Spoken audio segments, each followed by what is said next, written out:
Maayong gabi sa tanan, ilabi na sa atong mga suki. So karon for today's video, gamixing taan ang mga lutuonon. Bali last week pa ni nga video o karon ra nakahigayon, inyuhang kusinera sa pag-edit ani. Dili jud malikayan nga mahatagan tag pagsulay sa atong Ginoo, pero pagsulay nga hatagan pud tag kasulbaran basta mag-ampo lang jud ta kanunay. Kay dili ug dili jud ta niya pasagdan. Bitaw mga suki, wala mi nagdawat og order an reservation karon na week kay nagkalanat akong anak na si Gaben.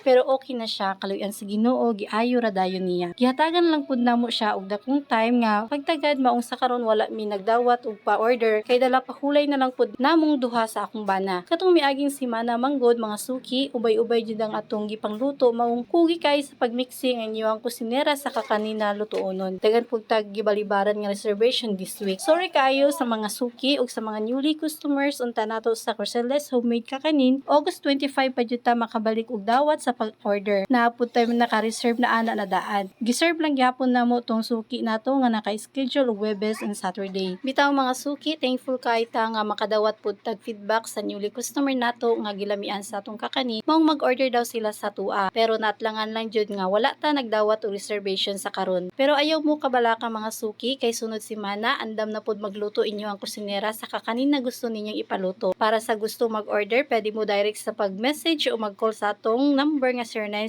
0909-599-3002. Para sa pick-up, ang location nato doon lang sa May Mamay Road, New Bypass Extension. Daghang salamat sa inyo mga suki o God bless sa atong tanan.